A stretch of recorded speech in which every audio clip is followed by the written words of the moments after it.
Bueno, buenas noches de nuevo. Tras este pequeño incidente, presentamos a José María Hernández Rusadir. Es un compañero socio de la FINED desde su fundación en octubre del 2004. Es miembro de la agrupación filatélica de Ceuta, conferenciante habitual y es el autor del estudio filatélico número 9 que en el 2013 realizó AFINED, que versaba sobre la emisión de Marruecos de 1928 y Mariano Bertucci, correo y filatelia en el protectorado español. Y para no alargar mucho el tema, José María, cuando quieras. Muy bien, pues muchísimas gracias y agradeceros que nos hayamos juntado todos para compartir una breve charla sobre este tema apasionante,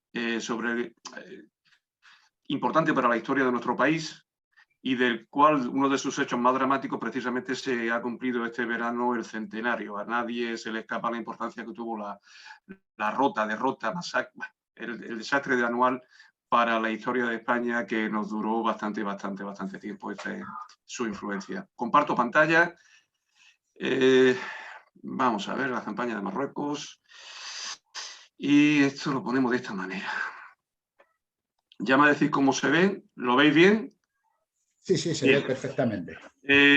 Como ha comentado Julián, este es un tema importante, y que durante mucho tiempo dejó a gran parte de la sociedad española pendiente de esta parte del Mediterráneo, como es la zona de Marruecos. Os hablo desde Ceuta. Muchas veces parecerá que hablo como de aquí al lado cuando digo, porque es que todo se desarrolló en esta zona. He puesto una parte primera, espero que sea interesante y si es así iremos con la segunda y precisamente en un punto de inflexión como es en el año 21. Como en toda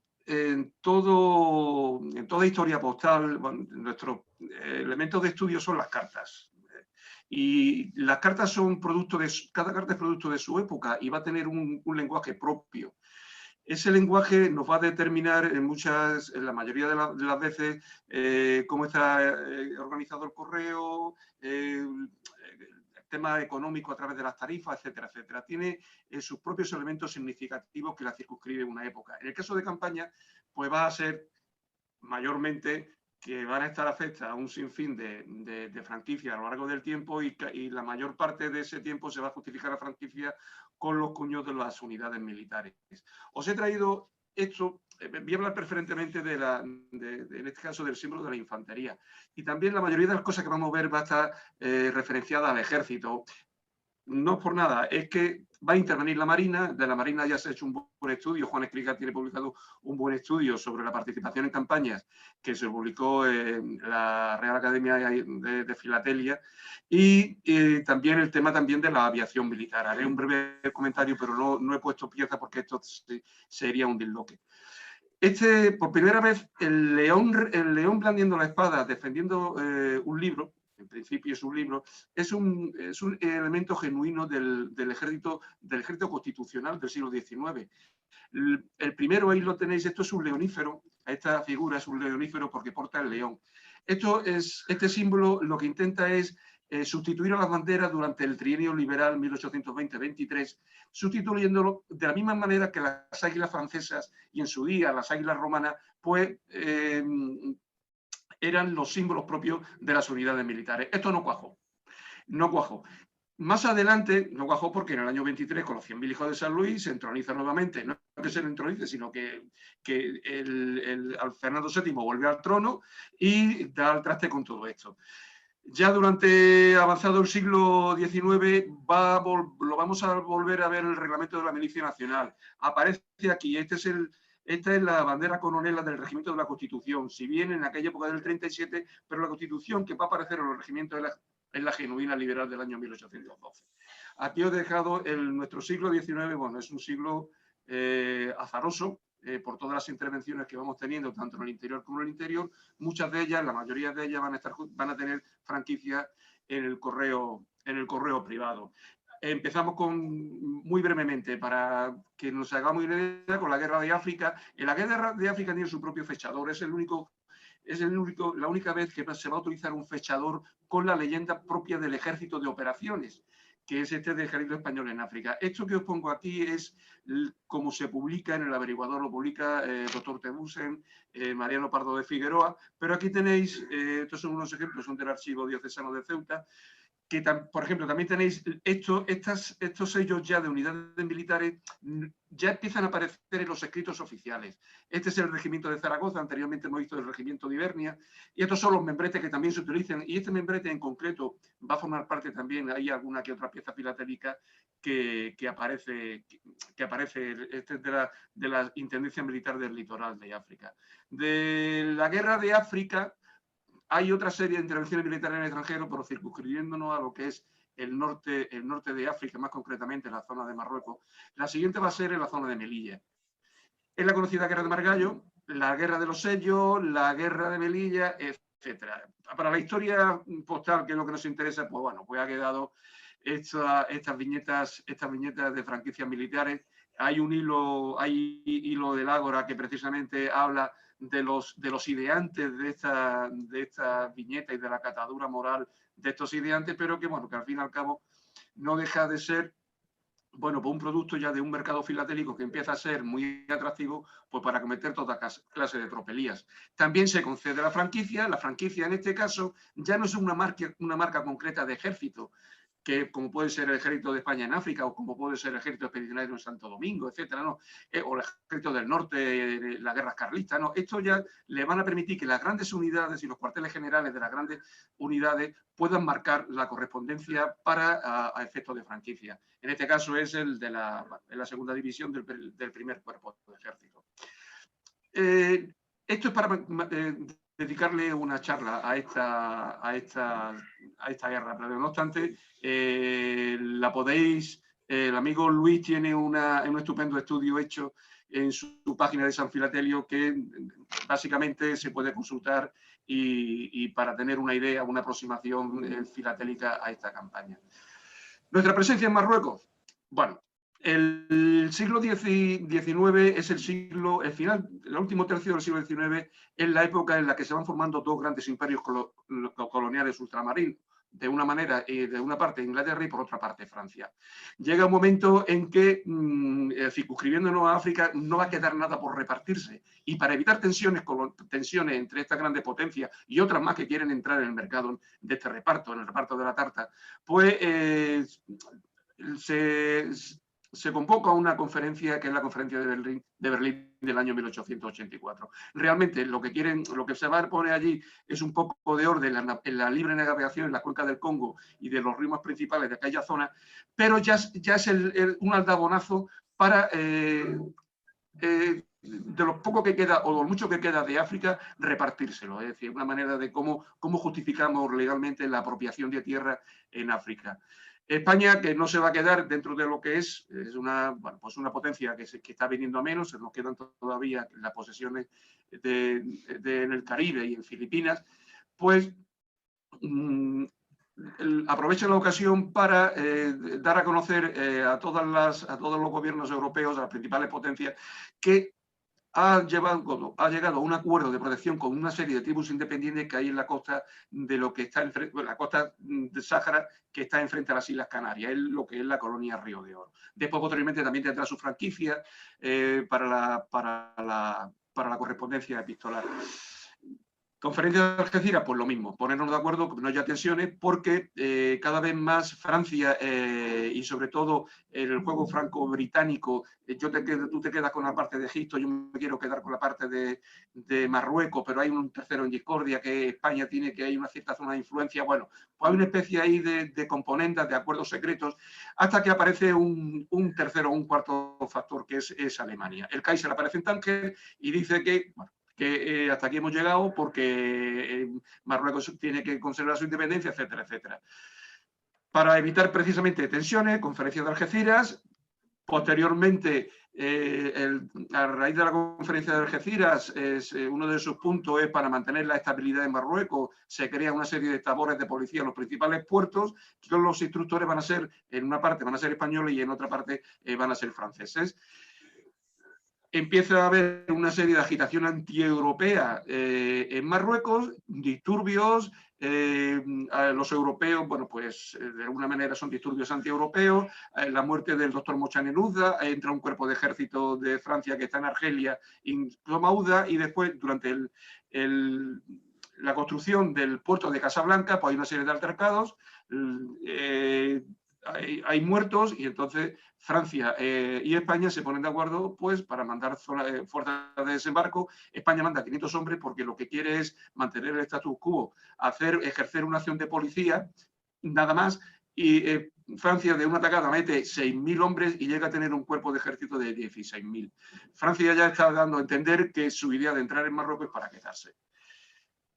Para las fuerzas de desembarco, pues se decreta su franquicia postal. Aquí tenemos una marca. Estas son de la colección de Vicente Baixauli, que le agradezco muchísimo que me haya permitido exponerla. Esta es de la administración militar española en Casablanca, y esta es la del regimiento de infantería Ceuta 60. En un momento determinado el gobierno no sabe qué fuerzas va a mandar. El primero que llega es el cañonero Álvarez de Bazán, y las fuerzas de marinería son las primeras que defienden el consulado español, porque allí es donde se han refugiado muchos europeos, igual que en otros muchos consulados. No sabe qué hacer.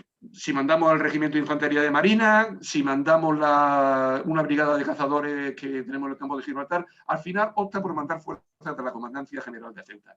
Manda en un principio la fuerza de infantería al Ceuta 60, más adelante van a ir siendo sustituidas, relevadas, en este caso por el del Serrallo, el Serrallo 68. Y como fuerza de caballería tiene que ser mano de un regimiento de cazadores que hay en Jerez de la Frontera, que es el Alfonso XII. De esa no he visto yo ninguna marca todavía en esta contienda. Lo importante en esta época, además del problema que tiene, del propio problema que un conflicto bélico conlleva, sobre todo va a ser la continua interrupción de las comunicaciones que hay con la península. Entonces, en toda la correspondencia siempre hay muchas alusiones. Hace tiempo que no llegó carta, hay viento fuerte de levante, no ha llegado correo, los caminos están intransitables, y un largo etcétera, etcétera. A eso, bueno, pues además de que los caminos de por sí ya son malos, cuando se empiezan a examinar las posiciones en el campo son pistas de tierra, caminos impracticables, ya digo, aparte del bandidaje, aparte, pues bueno, pues... Y aquí os traigo, pues bueno, pues más o menos un par de cartas. Estas son de la zona del Arache y de la zona de Melilla, pues que vienen hablando un poco de lo mismo. Acciones benéficas, pues igual que hubo en las anteriores campañas, la gente se va a volcar. Entonces, así, de una manera que pueda darnos juego a la hora de montar una colección, pues bueno, pues lo que tiene una trascendencia en historia postal. Hay un bonito hilo en el Ágora, que os lo recomiendo, que son las tarjetas Pro Patria, que se hacen en Barcelona, la imprenta del Cevirana, pero todo viene a raíz del Círculo Artístico de Barcelona. Realmente es son un sinfín de artistas catalanes que rifan, bueno, que donan sus obras, que se reproducen en tarjetas y que después tienen una rifa, bueno, aquí tenéis por número, la serie, etcétera, para allegar fondos y mandarlos allá. Y otro que ha quedado un poquito así, con una especie de triquiñuela, que ha quedado también para nuestra posteridad, ha sido esta célebre viñeta que circula mucho, que en principio nadie sabía. Oye, y esta viñeta, por España a sus hijos, un monumento a América. Bueno, hace tiempo que ya que se sabe que esto pertenece precisamente forma parte de las campañas de África. Esto era un industrial, un español afincado en Buenos Aires, forma parte de la red de socorros mutuos de las empresas que se formaron, una especie de sociedades de socorro, de pensión, de invalidez, de enfermedad, etcétera. Bueno, pues tuvo la sana idea en el año 1909, ¿no? Es decir, en principio no tiene nada que ver con la guerra, es hacer un gran monumento y situarlo en Madrid, para lo cual necesita dinero y se viene a España a solicitar la financiación pública o de las grandes corporaciones para hacer este pedazo de monumento. Aquello se viene al traste, y cuando hay una serie de sucesos en el año 12, que es el combate que os dejo allí, el zoco del Tenín de Sidi Bullaji, o el boquete del Tetra, que hay muchísimos muertos, y la opinión pública española se echa la mano a la cabeza porque se teme un nuevo barranco del Lobo en la zona del Gurugu, pues entonces este buen hombre lo que hace es poner hacer estas viñetas para recaudar dinero en Argentina para mandarlo de socorro a las víctimas del RIF. Bueno, lo pongo Me parece que también hay otro hilo y es un tema muy interesante. Esto fue dado a conocer ya en la propia época, en el Madrid Filatélico, quiero recordar, no me hagáis mucho caso, pero está escrito en un boletín filatélico. Bueno, la fuente la tenéis ahí, en Madrid Filatélico de octubre de 1912. Y otra cosa importante, que le da mucha riqueza, sobre todo riqueza visual y riqueza incluso antropológica. En esta época estamos en el boom del coleccionismo cartofílico. Se está alcanzando un gran nivel no solamente de producción de tarjetas postales, sino de la impresión de tarjetas fotográficas. Entonces vamos a meter de lleno en el corazón de la familia, vamos a meter de lleno pues, el modus vivendi de la gente del RIF, de la gente de Marruecos, además de fotografías de pose.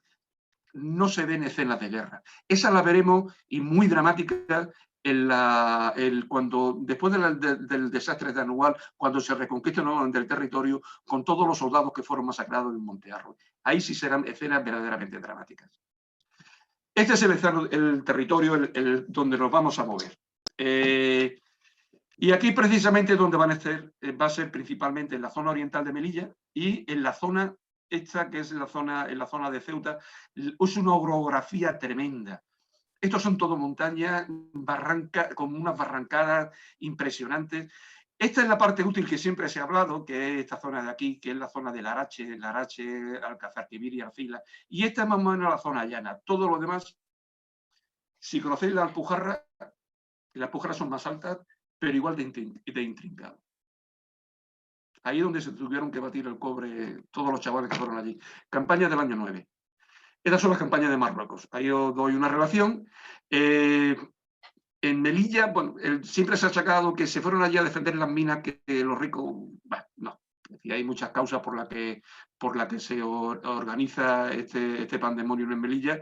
Pues como todo, uno enciende una cerilla y al final la cerilla termina en una antorcha. No se ha firmado todavía el acuerdo de protectorado. España lo que quiere hacer allí es lo mismo que hizo en Casablanca, circunscribir aquello a una zona aledaña a Melilla como una acción de policía. Sobre todo teniendo en cuenta ya que Francia está presionando también. Francia tiene ahí un cuerpo de ejército, como ya hemos dicho, en Marruecos, que ya empieza a diseminarse.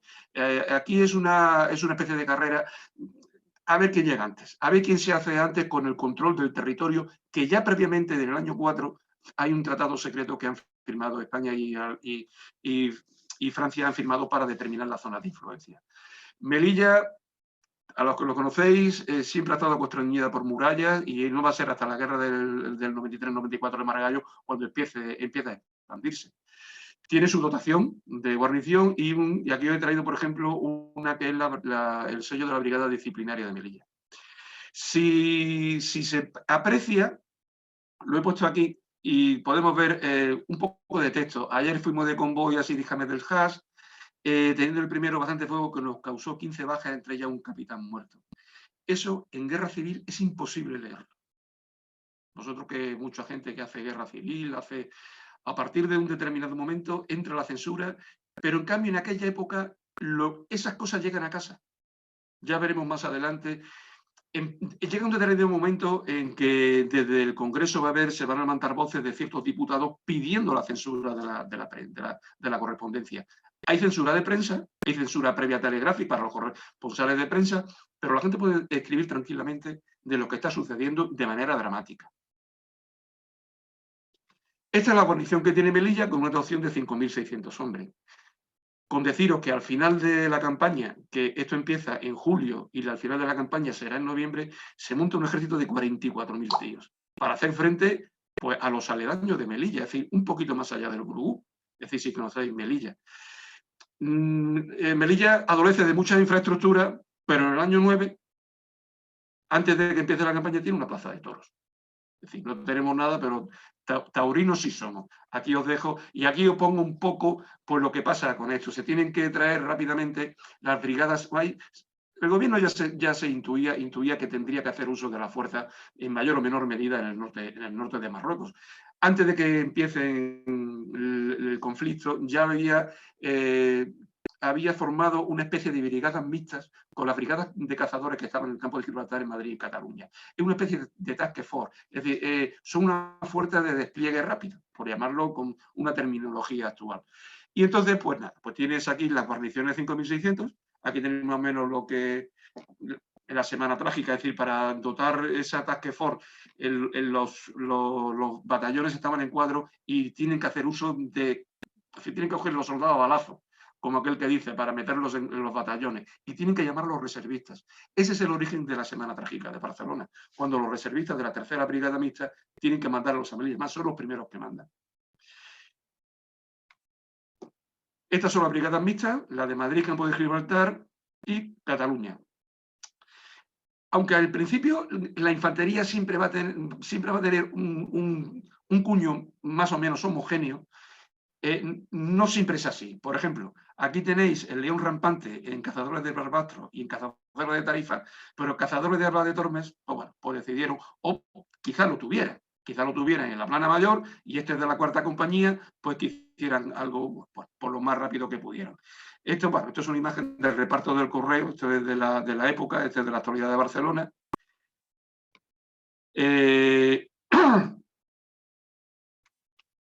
Fuerza expedicionaria, no solamente bastaban con la brigada de cazadores, tuvieron que traer las divisiones orgánicas ya propias del despliegue del ejército peninsular. Se trae la primera reforzada porque los batallones, en vez de tener 1.500, 1.600 tíos, tienen 1.800. Se traen toda la primera división orgánica, que es la primera división de Melilla, entonces las segundas divisiones ya tienen que empezar a coger divisiones de todas las regiones militares. La región militar de la sexta región, pues se traen estos dos, de la séptima, que es de la zona de León, se traen otros. Esto lo he dejado aquí, Ceriñoles y San Fernando, porque esto cuando termine la guerra se van a quedar ya de dotación en el territorio. Serán los célebres ceriñolos del desastre, pero bueno. Importante el tren de actuación, que también se lo traen, y empezamos, bueno, pues ahí tenéis una serie de hitos de la campaña. Este es importante, el zoco de Beni Bu y Fruz, porque estábamos en Melilla desde el año 1497. No conocimos más de un palmo de nuestras narices. No sabíamos lo que había detrás del Burgo. No se sabía. Cuando se conquista, bueno, cuando se ocupa Celuán, porque se ocupa de una manera muy tranquila, se quiere ir más allá, al zoco siguiente, que está a apenas 10-15 kilómetros, que es el zoco de Gemí de Beni Bu y Fruz. Caemos en una emboscada porque no se conoce el terreno. Hay una verdadera... Bueno, en esta hay una bonita, es una novela de época, es de Eugenio Noel, es un seudónimo, de un señor que escribe sus vivencias y la escribe mientras está en la cárcel Modelo, en el año 10, precisamente porque era un colaborador de uno de los periódicos, un periódico republicano, La Nueva España, y no le gustó nada a la autoridad militar las cosas que escribía allí, lo metieron en la cárcel y le escribió un buen libro que es muy interesante, y entonces uno de ellos habla precisamente de este hecho. Cuando vuelven toda la red, es decir, todo el convoy de heridos, vendrían de tal manera que empieza a tomar nota y los propios oficiales le dicen que por favor que no escriba nada. Bueno, pues cuando llega el convoy de heridos, llega a Celuán, las cartas de los siguientes días se queman para que no cuenten nada a la familia de lo que ha pasado. Viene escrito en el libro, es un dato muy, muy interesante. Termina la campaña, bueno, aquí paz y el cielo, gloria, parece que la cosa, bueno, se quede ahí.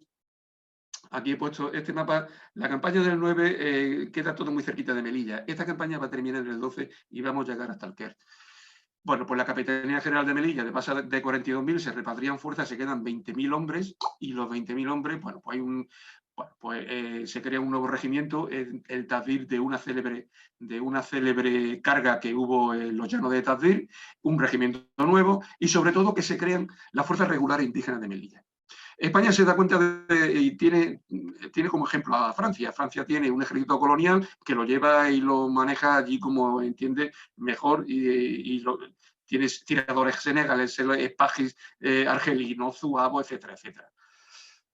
España decide hacer algo parecido y empieza con las fuerzas regulares indígenas. En principio son de Melilla porque se quedan en ese territorio. Bueno, aquí tenéis una marca del nuevo regimiento. Esta es una marca del juzgado ya de la capitanía, es decir, ya se van cambiando los coños, lógicamente, tienen que empezar a ver correspondencia de las nuevas instituciones, de las nuevas unidades que se crean. Bueno, y este es el cuerpo del Estado Mayor del cuerpo topográfico. Esta campaña se va a iniciar precisamente porque cerca del Quert, el Quert ya es la antesala del Rif. Es un río que tiene agua cuando lleva, pero es un río, pues como todo, es de una zona muy árida, y están haciendo levantamientos topográficos. Bueno, pues hay un rifirrafe y mueren varios, es decir, parte de la escolta y parte de los soldados, de los obreros topográficos que están allí trabajando, y ese es el origen precisamente de todo esto. Hay una serie de hitos, entonces, bueno, pues hasta que lo que se va a intentar siempre es cerrar esta línea.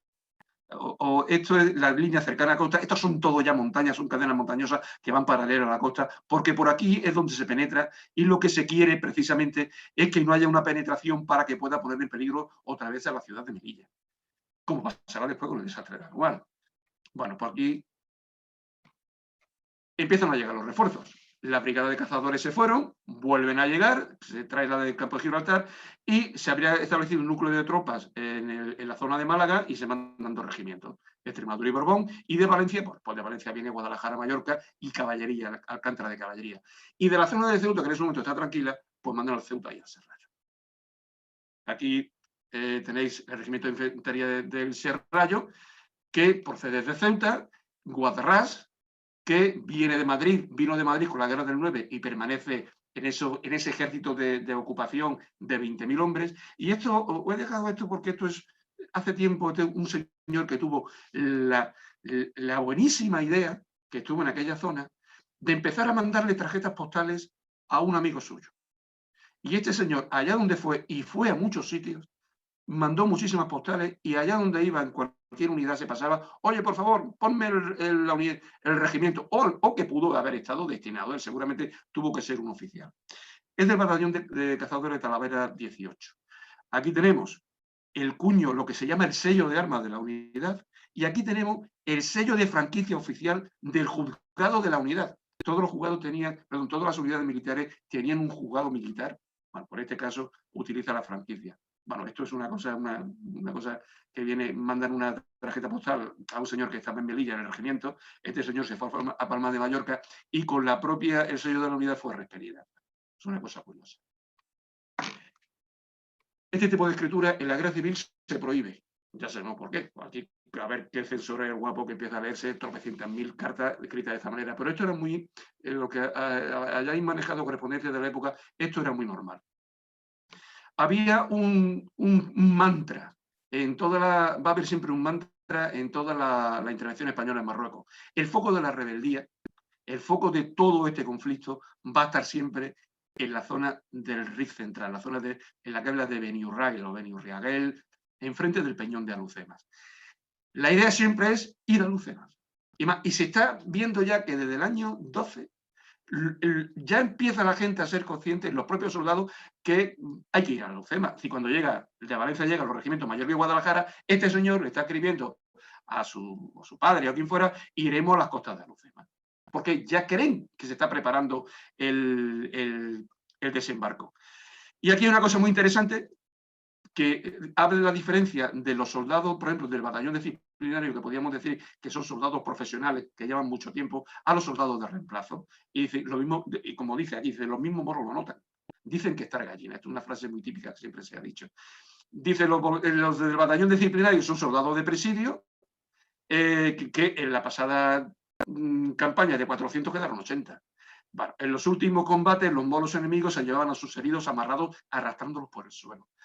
Nos está dando a entender con qué tipo de enemigos se tenía que enfrentar el soldado español, que dentro de lo que era, venía de la comodidad de su casa. El guerrero rifeño es un guerrero montaraz, se pega al territorio como una lapa. Y bueno, y hay muchísimos libros, pueden hablar de ello. De hecho, las fuerzas de choque de la guerra civil eran fuerzas de choque de esta gente. Y con eso, bueno, pues se dice todo. Fueron muy duros y las campañas fueron muy, muy, muy duras. Región occidental. De momento allí no pasa nada. Pero sí es cierto que Francia ya ha ocupado Fez. Ha habido una serie de altercados, el ejército sigue teniendo la ocupación, sigue expandiéndose, se sigue expandiendo militarmente, y hay una nueva crisis marroquí, una nueva crisis internacional. Francia ocupa Fez en julio, y los alemanes no están muy de acuerdo, y mandan un cañonero a Agadir. Guillermo II le dice a Francia: si tú te metes aquí, yo me meto en Agadir, y yo quiero mi parte del pastel. ¿Qué pasa? Que Francia, pues le dice: mira, vamos a llegar a un acuerdo, porque realmente lo que Alemania quería era presionar, porque en el reparto de la conferencia de Berlín se había quedado dos velas. En aquella época Alemania ya era una potencia emergente, pero en ese momento Alemania le está haciendo sombra a Gran Bretaña. Es la segunda fuerza naval del mundo, y Inglaterra le tiene mucho respeto. Se llega a un acuerdo. ¿Cuál es? Pues yo estoy de parte del Congo francés, me dejan las manos libres en Marruecos, pero amigo, ¿a mí quién me paga quién me resarce de esa pérdida territorial? Bueno, pues en aquellos pactos famosos secretos, que en el año, hay un proyecto de tratado del año 1902, que es esta zona verde, que España se llegaría a quedar hasta con Fez. Ya en el tratado que se firma en el año 1904, pues ahí tenemos todo esto. Bueno, pues en el convenio que se va a firmar de protectorado, esta parte de aquí, que estaba, esta parte naranja, que era parte del protectorado español, Francia dice que como ellos ha tenido que darle parte del Congo a Alemania, pues ellos se quedan con parte de en principio, nuestra zona de influencia. Bueno, se llega a un acuerdo, y la parte amarilla, en la parte norte, después está la parte sur de Cabo Jubi, como sabéis, que también forma parte. Entre tanto se va a firmar ese convenio de ese protectorado, pues ya nos estamos expandiendo también nosotros, no vamos a ser menos, porque Francia se quería quedar con esta parte de aquí, de Alcázar Quibir, y empieza a meter la mejora del sultán, de alguna manera, porque ellos son quienes la dirigen, hacia arriba del Lucus, y España dice: pues esto es la única manera de pararlo, es mandando fuerzas allí. Manda ya a esta gente de la estación radiotelegráfica, esto de julio de 1911, manda al regimiento de infantería de marina, y he puesto la ley del reclutamiento, que va a ser un cambio importante. Hasta ahora había una manera de librarse de la mili. O mandabas a un tío, que es la sustitución, o tenía una redención en metálico. Esto va a cambiar ahora. Y la mili se baja de 4 a 3 años.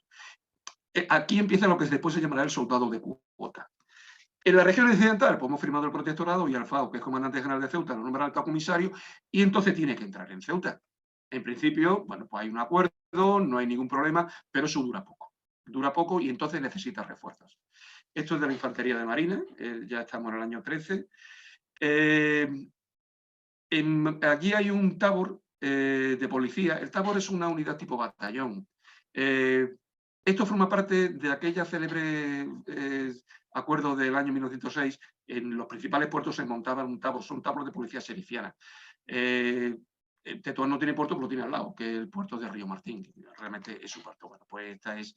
En esa época España sigue manteniendo, sabéis que tenía una red postal propia, el Correo Español en Marruecos. España sigue manteniendo el Correo Español, este es el Correo Español de Tetuán, y aquí abajo tenéis Correo Español en Larache. Y esto es ya cuando el Correo Jalisciano entre en marcha en el año 14, bueno, pues todo esto desaparecerá.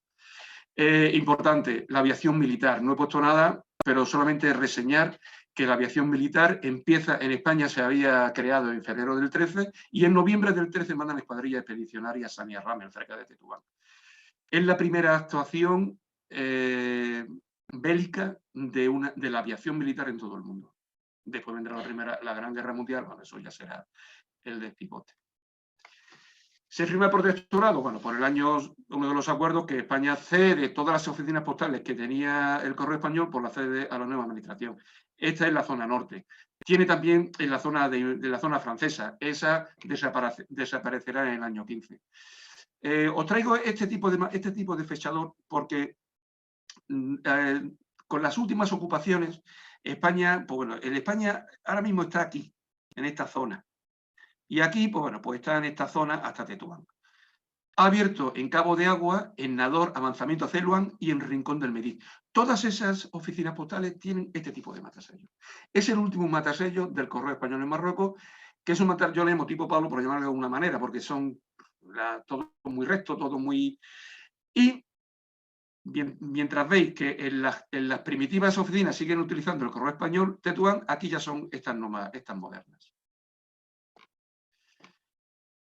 Esta en el año 15, pues las oficinas esto será en agosto del 15, las oficinas españolas en suelo francés pues desaparecen, igual que las oficinas francesas desaparecen en suelo de influencia española.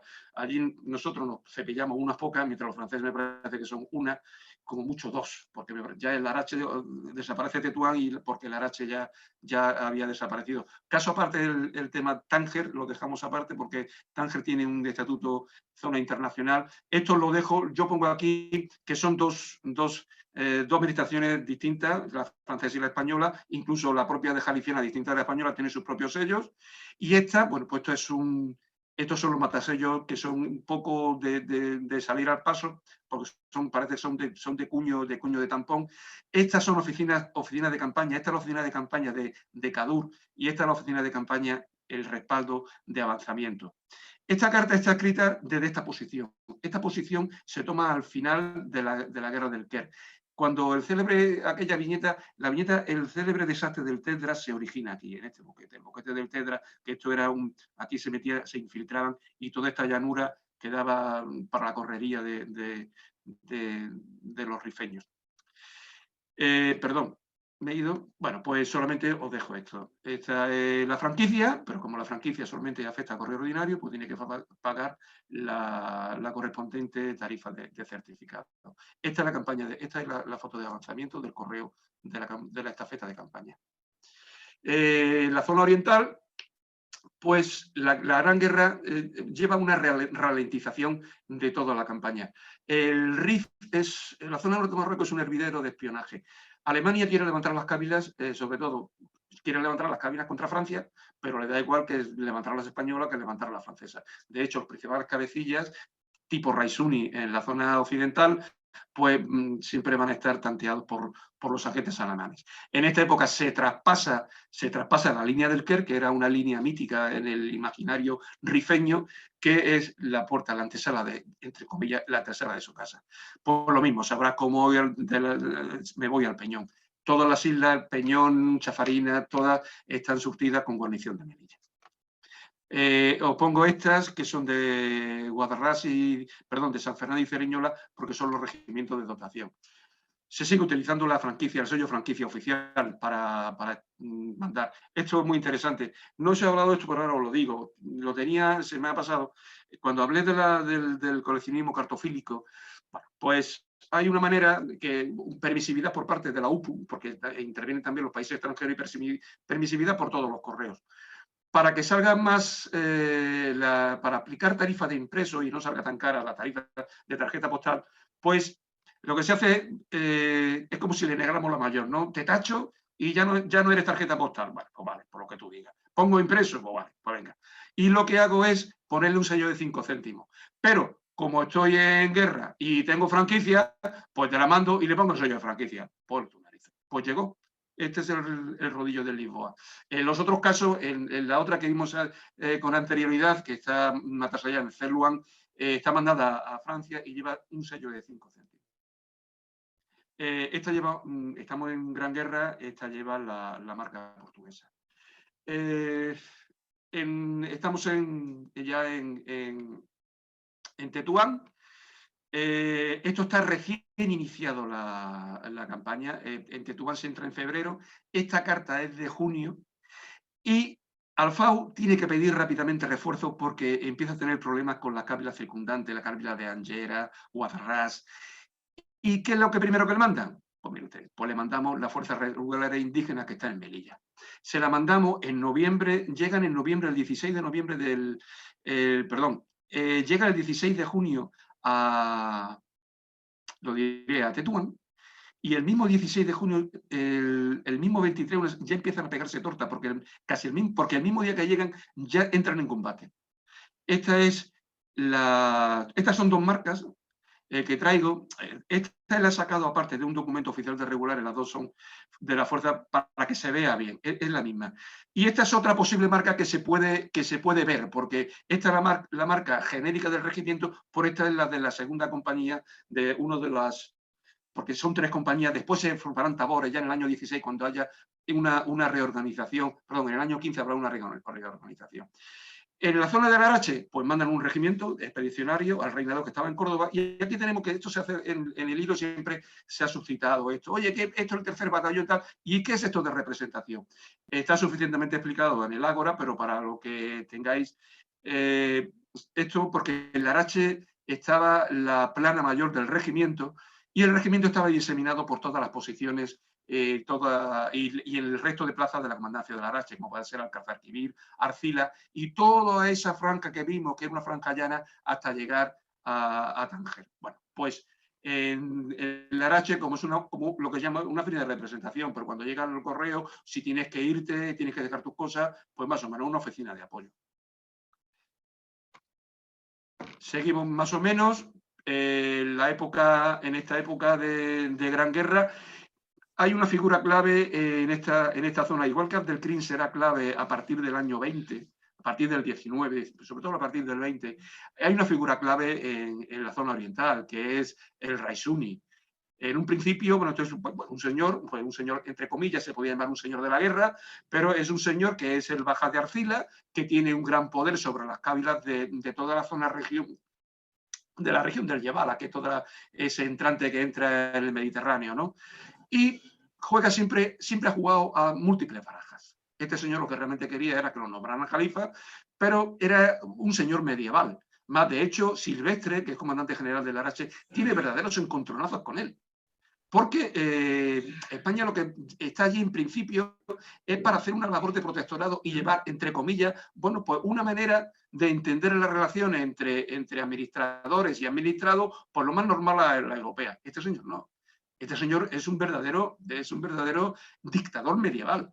Más, de hecho, una de las principales rupturas con Silvestre es que este señor impone impuestos cuando le da la gana a las cábilas, a los notables cuando no le pagan, los coge, los mete preso, pero con hierro, con arrojados, y lo mete en la mazmorra más profunda de su castillo, o de su... Y esto Silvestre lo consiente. Sí, estamos en el siglo XX, aunque sea el año 10, bueno. Pero de todas maneras, hay el suceso de Ali Alcalá, y aquí os lo dejo, cuando lo veáis podéis verlo, porque es un suceso truculento, es de novelas de espía, y para hacer una verdadera película. Bueno, del Raisuni se hizo una película, era El Señor del Desierto, de Omar Sharif, por si queréis verla. Se dedicaba a secuestrar americanos. Más, de hecho, el presidente de Estados Unidos amenazó con mandar y hacer un desembarco en la zona de Tánger. Se hace un pacto con Raisuni para que las fuerzas españolas puedan tomar, sin ningún tipo de cortapisa, puedan tomar las posiciones. Aquí os dejo por lo mismo. Este es el señor célebre que os dije que siempre manda al mismo. ¿Manda refuerzo? Bueno, pues en un momento determinado en el año 1917 hay una reorganización de las fuerzas de Marruecos. Cuando el que le interese este tema, siempre se encuentra que la realidad es muy distinta de la oficialidad. Los batallones de cazadores están diseminados entre Larache, Melilla, Ceuta. En un momento determinado se decide que todos los batallones de cazadores van a pasar a Tetuán y a Larache. Es verdad que pasa, porque se van de Melilla. Este señor estaba en el Talavera 18, estaba en Melilla, y aquí ahora lo estamos creemos que estaba escribiendo cartas de Tetuán. Porque con esos batallones de Tetuán se van a formar dos regimientos, que son los regimientos de... os voy a hablar de memoria. Madrid 72 y Arapil 74. Y en Larache, que también van a ir regimientos de cazadores de Melilla, se van a formar con ellos otros dos regimientos, el Cataluña 71 y el Figueras 73. Son los nombres de ciertos batallones. Bueno, esto se quedó en agua de borraja. Los batallones de cazadores siguiendo siendo batallones de cazadores, y el ejército español siguió nombrando a sus regimientos, y estos regimientos pues después tendrán otro nombre. Aquí os dejo. Estas son las fuerzas de Larache, que ya se van incrementando los grupos de fuerzas regulares. Este es el célebre, bueno, trabajando en el ferrocarril, el Larache-Alcázar-Quibir. Tenemos ya algo previo a lo que va a ser el desastre de Anual. Aquí esto lo he querido decir para hacer siempre hincapié. Tratamos de dos tipos de correos: el correo militar, el correo oficial, y el correo privado, el correo particular, que es el que tiene la franquicia temporal. SM, servicio militar, pero eso no es suficiente para que lo utilicen de manera torticera, se utilice por parte de los individuos y de otra parte el correo privado, pues cojan el primer cuño al uso y estampen el sello de franquicia oficial. Aquí tenemos el ejemplo de ello. Lo mismo, hace algunos días que no tengo carta tuya, no me extraña porque los correos son irregulares, es continuas quejas, continuas quejas. Tánger sigue siendo Correo Español, es la única oficina porque Tánger tiene un estatuto internacional y ya en Marruecos ya empieza a tener matasello ya sin indicativo, con un indicativo propio.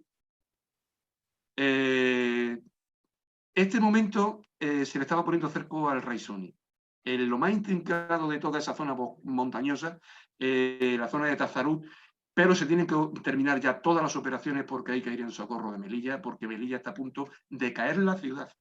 Una ciudad europea, con en aquella época podría tener pues 10.000, 15.000 habitantes, de caer en una turbamulta.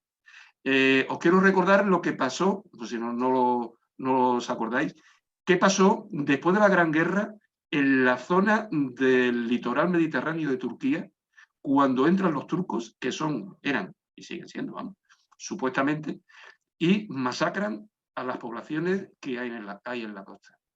Bueno, eso era...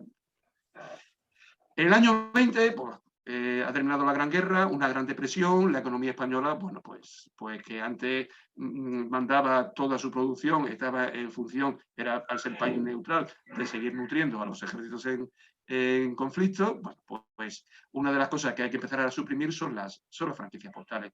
Esto pues, le va a afectar por los cerca de 30 y tantos mil tíos, 36.000 tíos suele ser la cifra de plantilla del ejército de África, pues si se le pueden sumar 15 o 20.000 otros tantos de fuerzas expedicionarias, pues, en ese momento pues se quedan sin franquicia.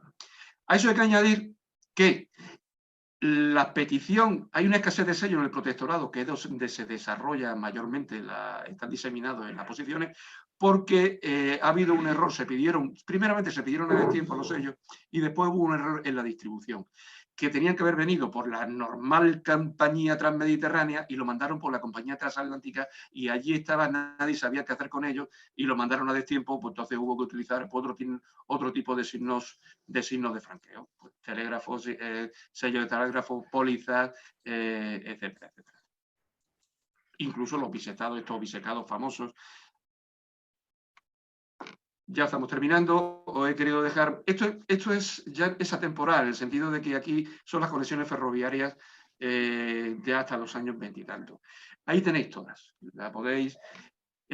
como os dejo, sabéis que, bueno, que Luis Pérez pues también en su San Filatelio, en vez de San Luis Filatélico, vamos a tener que ponerle, pues tiene muy interesante, una interesante apartado respecto de la red de ferrocarril.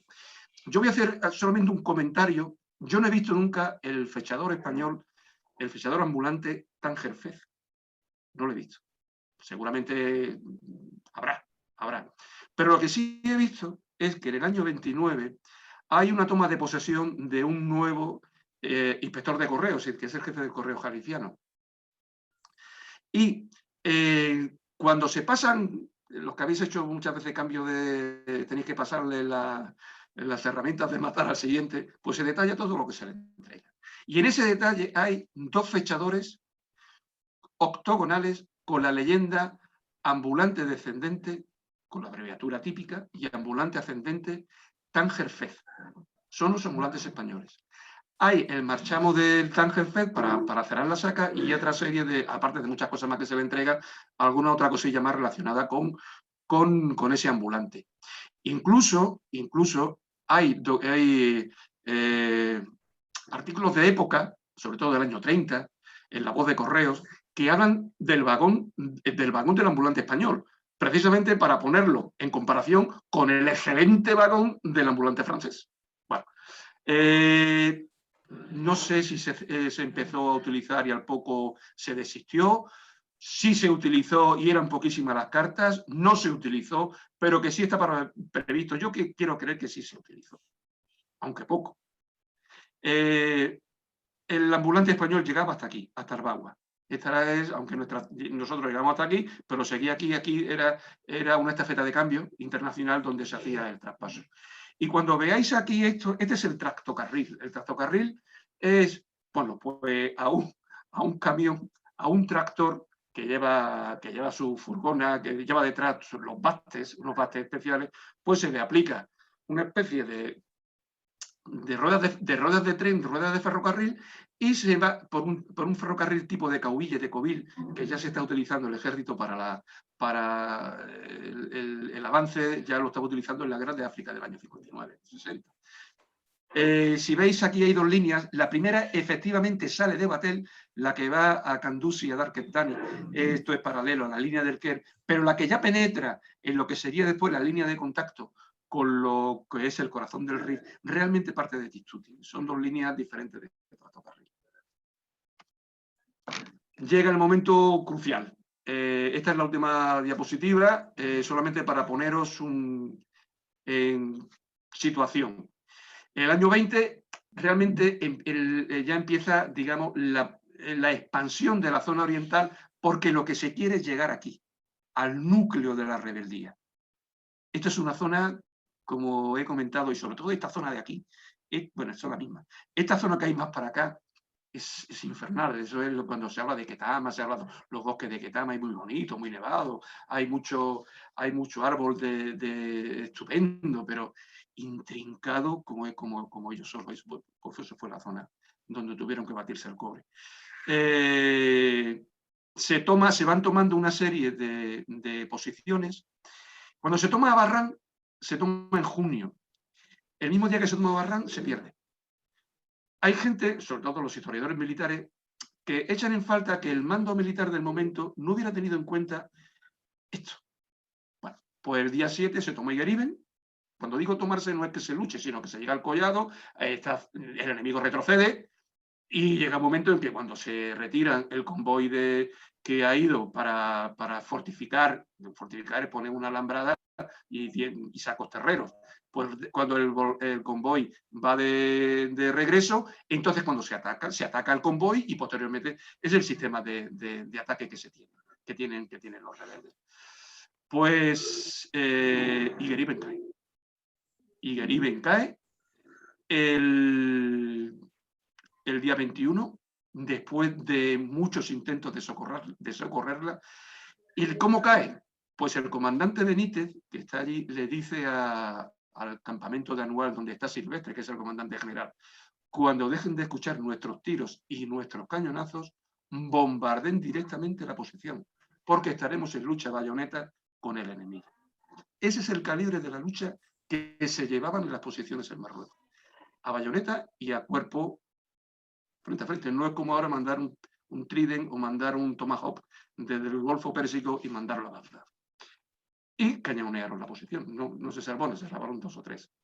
Entonces, cuando ya viene el desastre de Anual, la rota de Anual, las posiciones, se huye despavoridamente, es un ataque de pánico el que entra. Eso está por estudiar. La psicología militar, bueno, está estudiado, no vayamos, pero la psicología del esfuerzo, del pánico militar, es decir, de lo que es tiene su nombre, del estrés de guerra, llega un momento en que hay que ponerse en la piel de aquellos chavales. Son chavales de quinta, vienen de sus quintas, son chavales de reemplazo, quitando las fuerzas regulares indígenas. El tercio, es verdad que todavía no se ha creado en esta época, se crea en septiembre del 20. Es decir, está creado, esto estamos hablando del 21, pero el tercio está en Ceuta. Las primeras acciones que ha tenido el tercio han sido en la toma de Chauen, que se hace... ¿Me dejáis que pase un poco atrás? Sí, claro. Este es el cartel, es el que no lo he comentado, este es el cartel de enganche al tercio, este es un cartel de Bertucci. Y bueno, pues la toma de Chauen, quiero recordar que era octubre del 20, es la primera intervención que tiene el tercio. Y la tiene porque manda a femileros.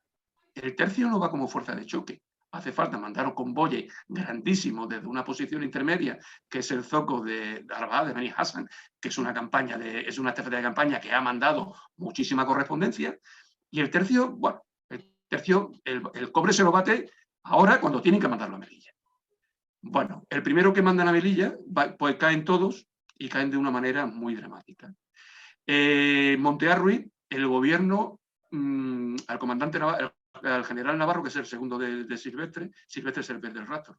Silvestre muere, el cuerpo no desaparece, no se sabe dónde está hasta el día de hoy. Nadie, nunca se supo.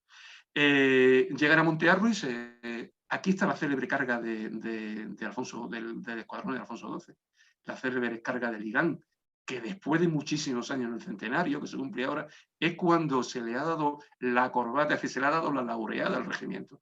Murieron todos, defendiendo con sables y con tercerolas, defendiendo la retirada. Es decir, la gente que se montó al caballo y se metió allí en el llano de Ligán, sabía cómo iba a terminar. Bueno, pues se le permite al general Navarro, que está en Monte Arruis con 3.000 hombres, que negocie con los cabecillas, negocia la rendición. La negocian, los cabecillas entran, se llevan a los principales jefes, generales, tenientes coroneles, etcétera, y a los demás los masacran a cuchillo. Ese es el enemigo con el que estábamos tratando. Se capitula en Nador, y ahí la retirada sí, se capitula con gente que tenía 2 dedos de luz, entonces se puede ir. Se capitula en la Alcazaba de Celuán, lo mismo. Se llevan a los mandos y masacran a los soldados. Soldados de chavales de 20, 21 años.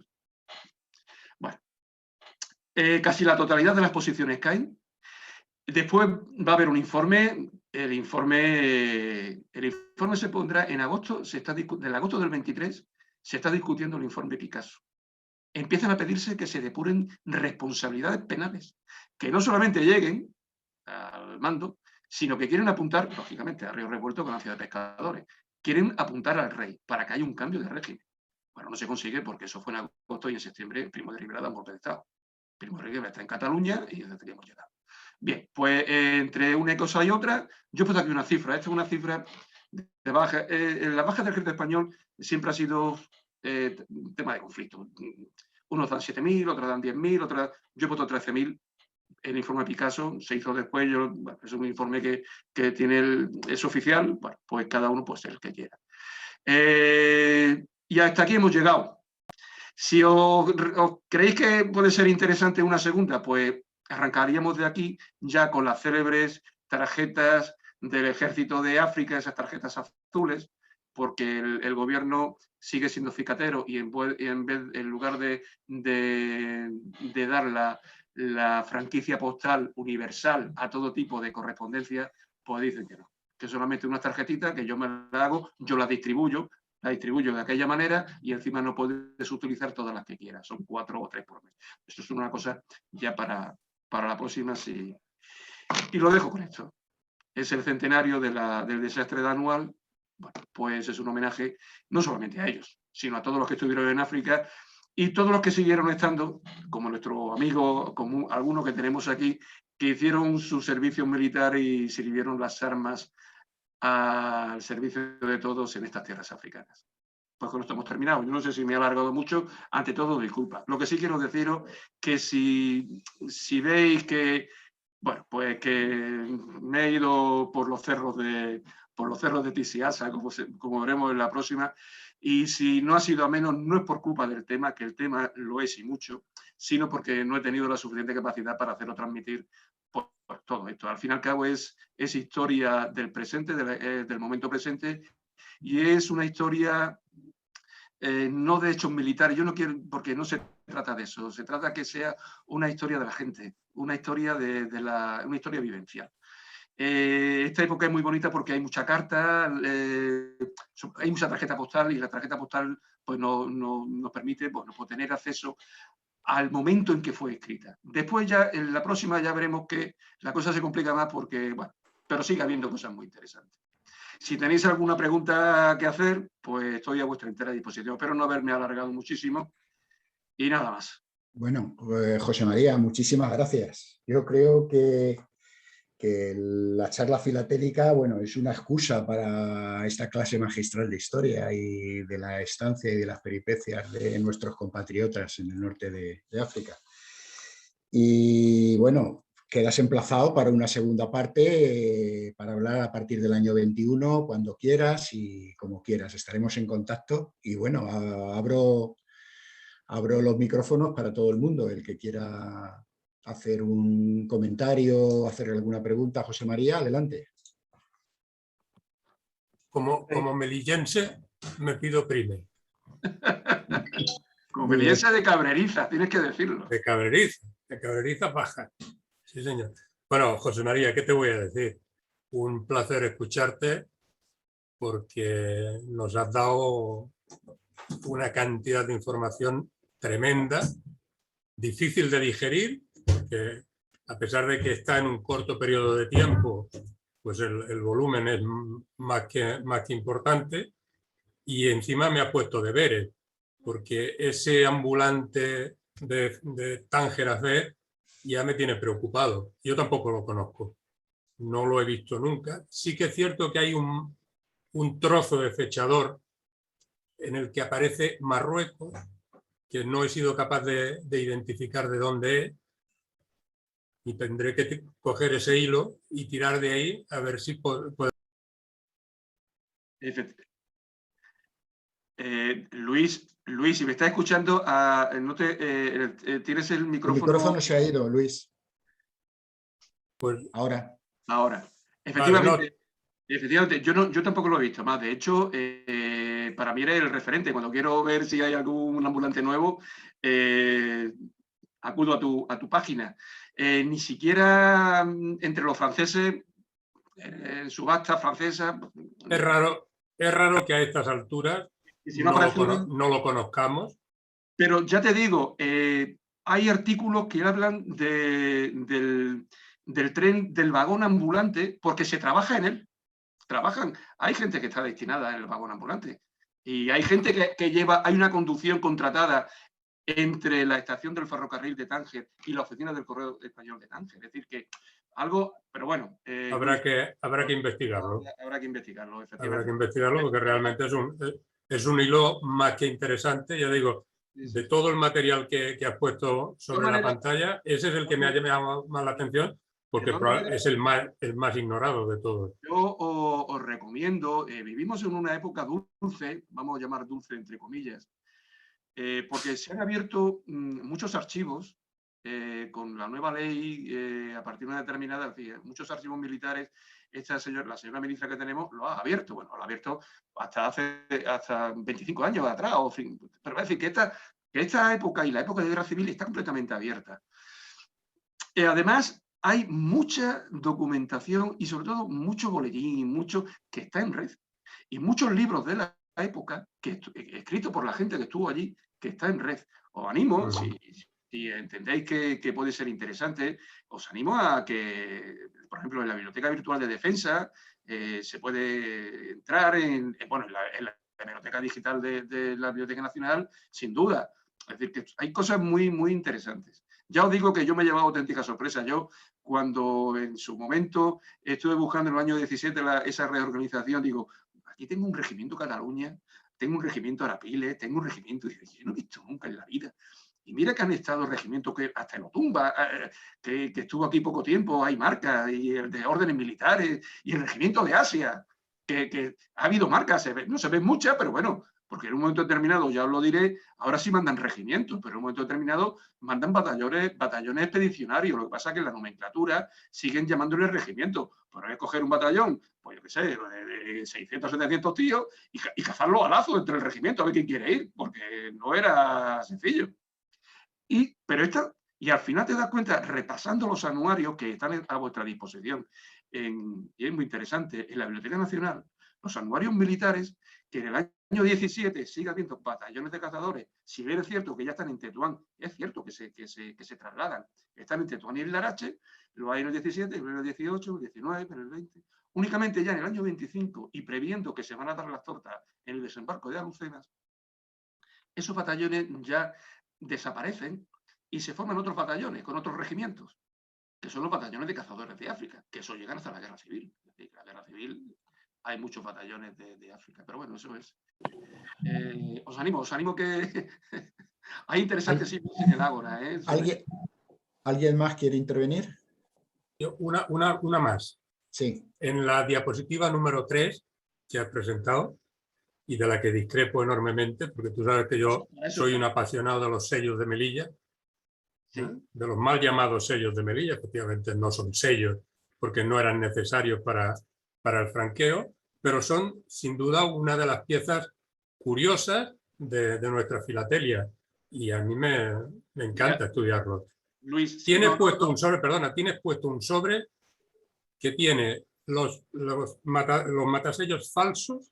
Claro, es que, vamos a ver. El sobre es falso. Claro. Es que cuando he hablado de los personajes, es que esto es para hablar mucho.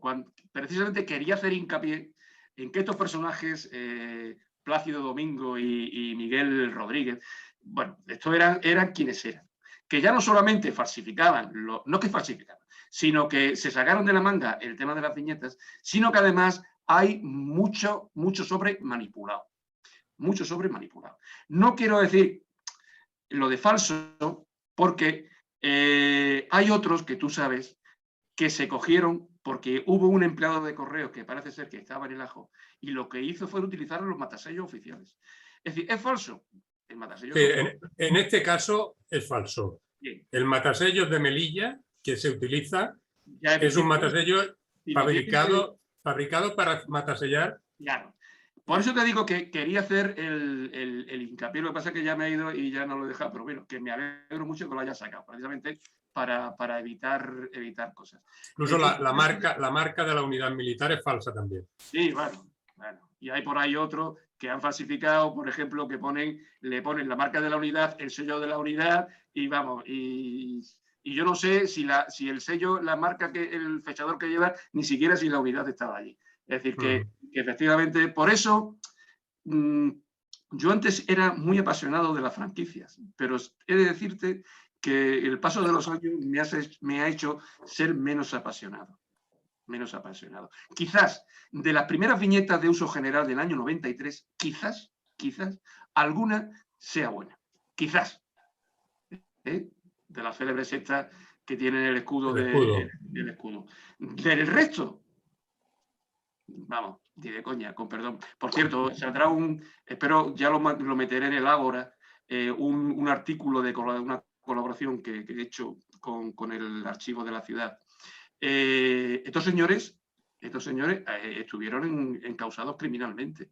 Bueno, en fase de instrucción por un juzgado de Málaga, hasta que al final dijeron, bueno, señores, hasta aquí llegamos, aquí en principio no hay nada, y lo dejaron seguir, pero bueno, que algo olía mal en Dinamarca. ¿Una intervención?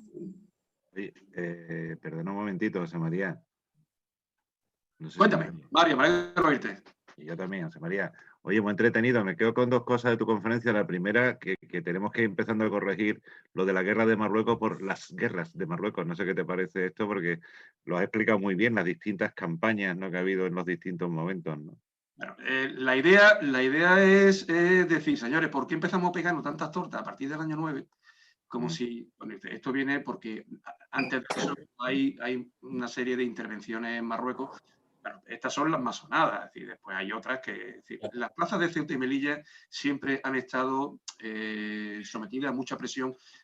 Ahora tenemos presión política, pero antes teníamos presión militar. Es decir, no es la primera vez que venía el sultán con sus mejadas y ponía sitio a Ceuta. Nos tiramos 30 años con un sitio.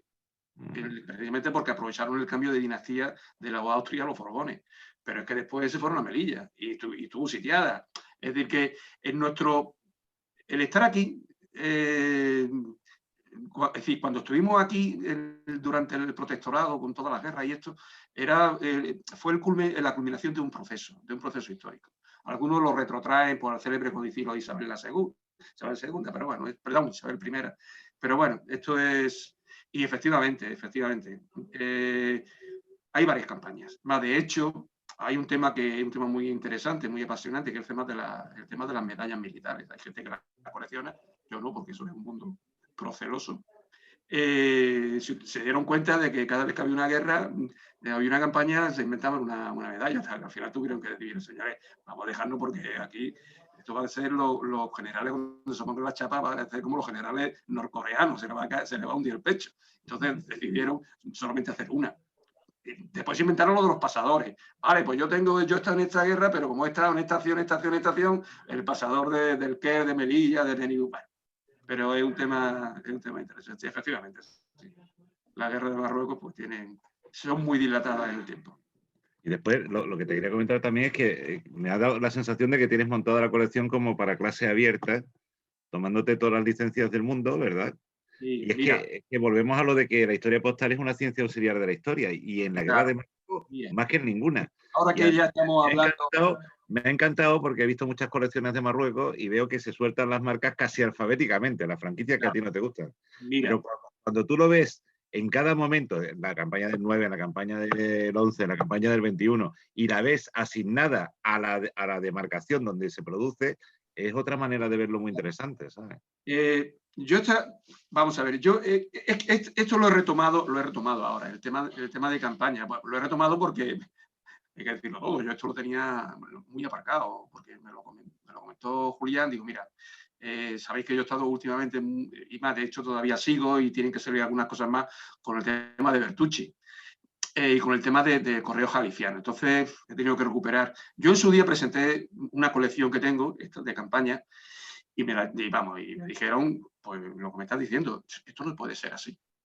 Esto tiene que hacerlo usted poniendo infantería, placa, placa, placa. Es decir, seguimos con seguimos con esta idea, bueno, que cada uno tiene, cartesiana, de querer catalogar todo. Mire usted, vale, pues mire usted, pues como tú dices, yo me he planteado ponerla en clase abierta. Porque, como he comentado en un principio, las cartas, es decir, todo lo que es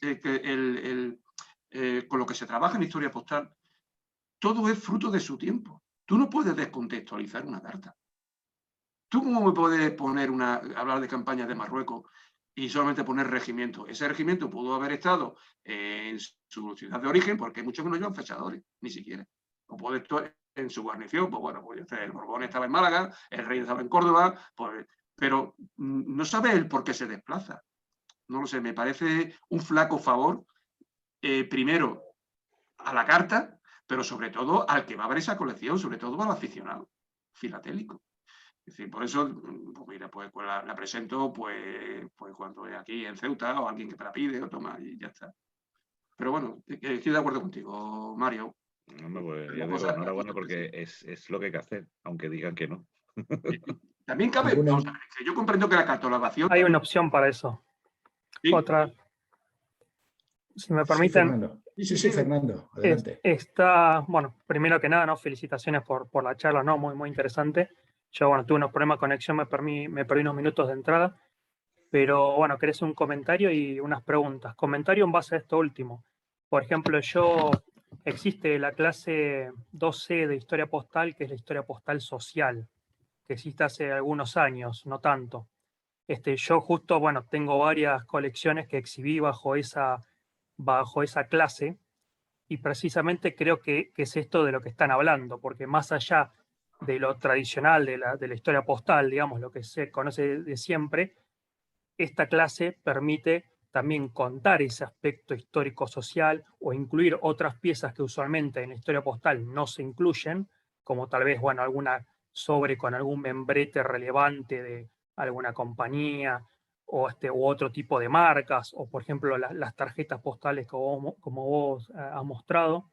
Entonces yo creo que y justo bueno, me hizo acordar esto último que hablaban a esta clase, porque bueno, yo justo también he exhibido bajo esa clase, y a veces también he tenido jurados que me han dicho, no, esto usted lo tiene que quitar. Y bueno, lo invito a que vaya a ver el reglamento porque yo estaba seguro que era así. Y pasa que tal vez es una clase que existe hace no tantos años y por ahí no se conoce mucho, pero precisamente creo que apunta a esto último de lo que estaban hablando. Y que con lo que coincidió completamente, de que todas las cartas, todas estas cosas tienen su contexto y había un trasfondo de todo. Y eso es indefectiblemente parte, ¿no? De lo que uno quiere contar y parte de las cartas. Esa carta en otro periodo, en otro lugar, no tenía el mismo contexto. Si uno se atiene por ahí a los elementos tradicionales de la historia postal, cuenta solamente la mitad de esa carta, tal vez. Tal vez en algunas piezas alcanza y en otras seguramente no, porque en otros casos, de seguro la parte social o histórica de esto hasta probablemente sea lo más relevante, más que la tarifa o la marca. Entonces yo creo que esta clase apunta a eso, digamos. esto que estaba mencionando. Por ahí, y Bien. creo que tal vez no es una clase muy conocida, y creo que vale la pena, que creo que apunta justamente a ese nicho, a ese lugar de, bueno, de fusionar, ¿no?, lo que ya se conoce de hace mucho de la historia Muy bien. postal con ese otro aspecto social y otras piezas que antes decían que no correspondían y que hay que quitarlas, pero que ahora sí son bienvenidas. Pues Incluso permite piezas que exploraremos esa no vía. sean postales. Exploraremos esa vía. Bueno, la veo Muchas muy gracias. Muchas gracias. Ya para ir terminando, más que nada porque son las 9:30 y nos estamos extendiendo demasiado. A ver, ¿alguien más quiere intervenir? Bueno, pues nada, José María, agradecerte tu intervención, tu charla, y ya sabes, quedas emplazado para que nos hables a partir del año 21, cuando quieras y como quieras. Y a todos muchas gracias. La semana que viene tendremos otra interesante charla y estáis todos invitados. Ya os mandaremos el enlace y un saludo. Buenas noches. Muchas gracias a todos. Buenas noches. Saludos, muy bueno. Buenas noches, adiós.